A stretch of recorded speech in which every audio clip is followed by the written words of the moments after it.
이재명 대표의 단식이 계속되고 있습니다. 제가 지역구인 중랑구 녹색병원에서 단식이 계속되고 있습니다. 녹색병원 원장님을 만났습니다. 어제 문재인 대통령도 오셨고요. 녹색병원 원장님께서는 그런 얘기를 하셨습니다. 병원으로 오시게 되면 단식을 푸는 게 그동안의 일이었습니다. 그런데 이렇게 미음을 유동식을 드렸는데 그것을 거부한 사례는 처음 봅니다 라고 이야기를 합니다. 이렇게 해서는 안 됩니다. 저희가 최소한 더 망가지는 것은 맞겠지만 유동식을 하셔야 됩니다. 그렇게 이야기해 주십시오 라고 이야기했으나 이재명 대표의 단호한 의지로 단식은 계속되고 있습니다.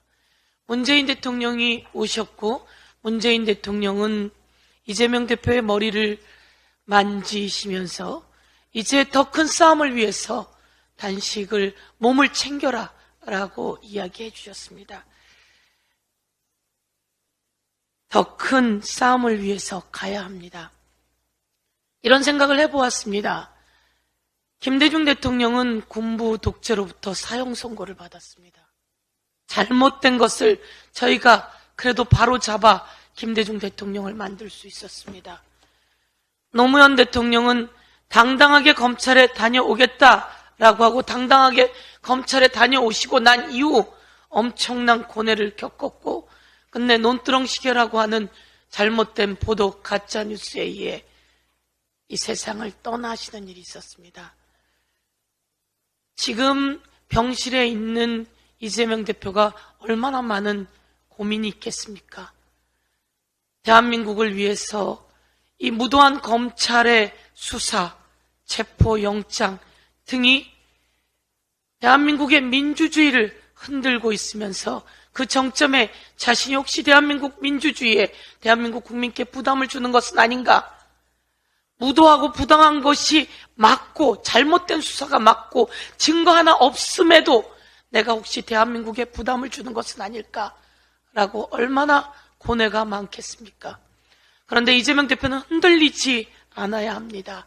이재명 대표를 중심으로 똘똘 뭉쳐서 민주주의를 억압하고 검찰 독재를 행행하는 저들을 향해서 맞서 싸워야 합니다.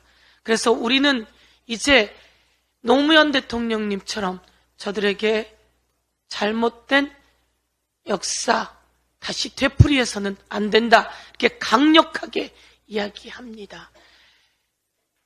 윤석열 대통령이 유엔에 가서 재가를 했다고 합니다. 많은 사람들이 정말 잔인하다 이렇게 이야기합니다. 미국의 뉴욕타임즈까지 이제 보도를 했습니다. 뉴욕타임즈는 한국의 검찰은 단식 투쟁하는 야당 지도자를 향해 체포를 원한다 라는 제목으로 기사를 썼으며 이재명 대표가 병원 이송 직후 검찰의 구속영장 청구가 되었다라고 보도하면서 한국의 가장 중요한 야당 인사인 이재명 대표가 2022년 대선에서 전직 검사인 윤석열 대통령에게 박빙의 차이로 패배한 이후 1년의 검찰 수사의 대상이 되었다라며 아주 중요한 요점들을 정리해 줬습니다. 이제 외신도 보도하기 시작하면서 그런 상황에서 김건희 그리고 윤석열 두 사람은 함께 출국했다라고 하는 보도까지 덧붙였습니다. 그리고 한동훈이라고 하는 법무부 장관은 막말들을 섞어내고 조롱에 가까운 막말들을 해댔습니다. 대한민국의 대통령과 그리고 법무부 장관으로서 자격 없다는 말씀을 드리겠습니다. 이제 우리가 똘똘 뭉쳐서 이재명 대표를 지켜내는 것은 대한민국의 민주주의를 지키는 것이고 대한민국의 언론을 지켜내는 일이고 대한민국의 정치를 지켜내는 일이고 대한민국 국민을 지켜내는 일이다 이렇게 이야기하도록 하겠습니다. 한 말씀만 더 드리겠습니다. 신원식 국방부 장관 우리 박강원 대표가 이야기하셨지만 이완용 그때는 어쩔 수 없었을 것이다 라고 하는 말까지 했다고 합니다. 어디서 골라도 이렇게 고르기도 쉽지 않을 것 같습니다. 신원식, 김행, 유인촌 골라도 이렇게 고르기 쉽지 않았을 것이고, 이균용 대법원 장관 후보자는 아빠 찬스, 그리고 자신의 재산 누락 등 온갖 비리의 백화점인 상태입니다. 어떻게 이렇게 고를 수 있을까? 박근혜 대통령 때 국무총리 후보를 어떻게 이렇게 고를 수 있을까라고 의문을 제기했더니 뒤에 최순실이 있었습니다. 이번에도 골라도 어떻게 이렇게 고를 수 있을까? 도대체 무엇이 있는지 저희가 한 번 더 짚어봐야겠습니다. 이상입니다.